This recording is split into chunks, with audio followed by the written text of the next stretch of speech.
Welcome everyone, this is मन्नत official YouTube channel. जो कल आपका एग्जाम है MCRE का, आफ्टरनून में एग्जाम होगा। उससे पहले कुछ इंपॉर्टेंट इन्फॉर्मेशन है जो आपके साथ शेयर करनी है। ऑलरेडी बच्चे अवेयर हैं, उनको पता है एग्जाम किस तरह से उनको देना है, कौन कौन सी चीज़ों का ध्यान रखना है, कौन कौन सी चीज़ें उनको फॉलो करनी है। तो सबसे पहले आज दो टॉपिक्स पे बात करेंगे। पहला टॉपिक होगा आपके एग्जाम को लेके, दूसरा टॉपिक होगा आपकी प्रिपरेशन को लेके। ठीक है, 2 मिनट की ये वीडियो रहेगी। 2 मिनट की वीडियो के अंदर आपने सिंसियरली टाइम निकाल के इस बात को समझना है। ठीक है, 2 फैक्ट में जो इस टॉपिक को हम क्लियर करेंगे। तो पहला फैक्ट आपका ये है कि कुछ ऐसे बच्चे हैं जो फर्स्ट टाइम एग्जाम देंगे, कुछ ऐसे हैं जो सेकंड टाइम एग्जाम देंगे, कुछ बच्चे ऐसे हैं जो थर्ड टाइम एग्जाम देंगे। तीनों में डिफरेंस क्या है?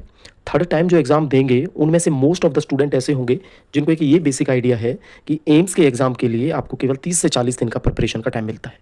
ठीक है, तो उन में से 30-40% बच्चे ऐसे हैं जो ऑलरेडी अपने माइंड में ये लेके चलते हैं कि इसकी प्रिपरेशन हमें 5-6 मंथ पहले ही कर देनी चाहिए।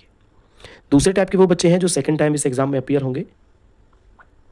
दूसरे टाइप के बच्चे ऐसे हैं जो सेकंड टाइम इस एग्जाम में अपीयर होंगे। उनके भी अपने कुछ प्रिपरेशन के तरीके हो सकते हैं। बाकी सबसे जो न्यूएस्ट हैं वो फर्स्ट टाइम वाले बच्चे हैं। तो देखो, फर्स्ट टाइम वाले बच्चों का ऐसा है कि उनको हो सकता है हाल फिलहाल में एडवर्टाइजमेंट देखने के बाद उन्होंने प्रिपरेशन करी है। ठीक है, बट हम ये मान के चलते हैं कि इसके अंदर 30-40% कैंडिडेट ऐसे होंगे जिनको एग्जाम पैटर्न का आइडिया है, एग्जाम के लेवल का आइडिया है, बिकॉज वो एग्जाम फेस कर चुके हैं। ठीक है, अब कन्फ्यूजन वाली बात क्या आती है? कन्फ्यूजन वाली बात ये आती है कि हमने जो पढ़ा वो क्या सफिशिएंट था? तो इसी टॉपिक पे आप बात करने वाले हैं आपसे।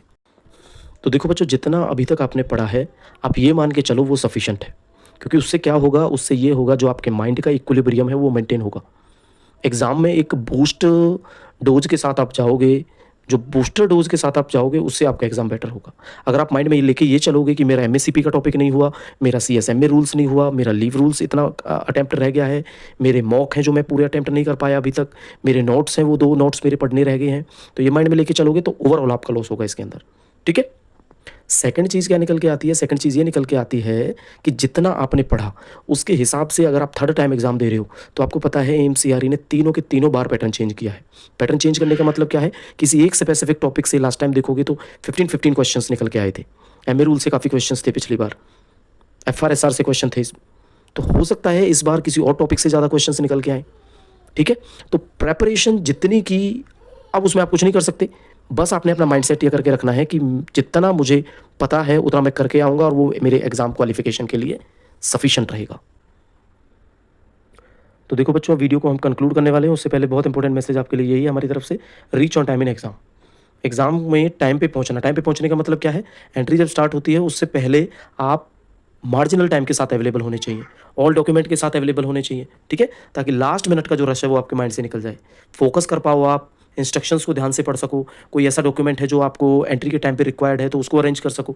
ठीक है, इसलिए इन चीज़ों पे आपने फोकस करना है। एडमिट कार्ड है, अपना आइडेंटिटी प्रूफ है। आइडेंटिटी प्रूफ में क्या है? कुछ लोग आधार कार्ड ऐसा ले जाएंगे जिसमें से प्रूव ही नहीं होता कि आप हो ये, तो आप वैसी ID नहीं लेके जाते जो आपको ये फिक्सिंग के टाइम पे प्रूफ कर पाए कि ये आप ही हो। ठीक है, तो जितने भी रिक्वायर्ड डॉक्यूमेंट्स हैं वो आपने लेके जाने हैं। ऑन टाइम अपने एग्जाम पे पहुंचना है। और जो पहले अभी 1 मिनट पहले आपको बात बताई कि माइंड का जो इक्विलिब्रियम है वो सेट रखना है कि मैंने जितना पढ़ा है वो सफिशिएंट है एग्जाम के लिए। ठीक है, क्योंकि आपको पता है अगर आपने 5 दिन से प्रिपरेशन करी है तो 5 दिन में आप कुछ भी कर सकते हो और 5 दिन में कुछ भी नहीं होगा, ये भी पता है आपको। बच्चे ऐसे हैं जो काफ़ी टाइम से, लॉन्ग टाइम से प्रिपरेशन कर रहे हैं, फोकस्ड होकर प्रिपरेशन कर रहे हैं, वो अगर माइंड में ये रखेंगे तो उन्होंने डेलिबरेटली इस चीज़ की प्रिपरेशन की है और इस चीज़ को वो मुकाम तक लेके भी चले जाएंगे। ठीक है, जिन बच्चों को लगता है कि इस बार थोड़ी सी कमी रह गई, आगे मैं इंप्रूव करूंगा, तो उनके लिए भी बेटर मौका यही रहेगा कि पहले भी पेपर दिया है, प्रिपरेशन की है, इस बार पेपर दे के देखते हैं कि उनको जो लेवल है वो कहाँ तक वो अपने आप को पहुंचा पाते हैं, स्किल टेस्ट तक जा पाते हैं नहीं जा पाते, फाइनल मेरिट तक पहुंच पाते हैं नहीं पहुंच पाते, ये चीज़ आपको देखनी पड़ेगी। ठीक है, तो अब जो कंक्लूजन है वो कंक्लूजन 2 बातों का निकला। एग्जाम पे टाइम पे पहुंचो डॉक्यूमेंट्स के साथ, पहला चीज़। सेकंड जो चीज़ है आपके लिए वो एक ही चीज़ है कि आपने ये समझना है कि जितना मैंने पढ़ लिया वो सफिशिएंट है, बिल्कुल न्यू नथिंग, कुछ नहीं पढ़ोगे आप। जो आपने पढ़ा है, जो आपने नोट्स बनाए, क्विकली उनको रिवाइज कर लेना एग्जाम टाइम पे पहुंच रही भले ही चाहे। ठीक है, इस पेपर के लिए टाइम का आपको कोई इशू नहीं आता क्योंकि फैक्चुअल क्वेश्चंस होते हैं। 80 मार्क्स का जो सेक्शन है वो बहुत जल्दी आप कवर करोगे, 20 मार्क्स का भी आप कवर कर दोगे, उसके बाद आपके पास सफिशिएंट टाइम होता है। इस पेपर में ये मत सोचना कि ये बैंक का एग्जाम है, 60 मिनट के अंदर 100 क्वेश्चंस का जवाब देना है। सफिशिएंट टाइम होता है, फैक्चुअल क्वेश्चंस होते हैं, बिल्कुल टाइम नहीं लगेगा आपको। तो पीसफुल माइंड से क्वेश्चंस अटेम्प्ट करोगे, टाइम पे भी ध्यान रखोगे और एग्जाम आपका बेटर होगा। ठीक है, बाकी कल एग्जाम के बाद क्या क्या क्वेश्चंस आपके पूछे जाते हैं, डेफिनेटली आप हमसे रूबरू होंगे, हमें मैसेज करेंगे, उस चीज़ पर हम बात करेंगे आपके साथ। ठीक है, बाकी एग्ज़ाम के लिए सारे के सारे जितने भी हमारे कैंडिडेट्स हैं, चाहे वो मेंबर हों या मेंबर ना हो, सभी को एग्ज़ाम के लिए एडवांस में कांग्रेचुलेशंस हैं। आप फ़ोकस्ड होके एग्ज़ाम को दे के आओ और उम्मीद है आपकी hard work turn into success. ठीक है दोस्तों? तो मिलते हैं बहुत जल्दी कल आपके एग्ज़ाम के बाद में। तब तक के लिए thank you, see you soon, best of luck.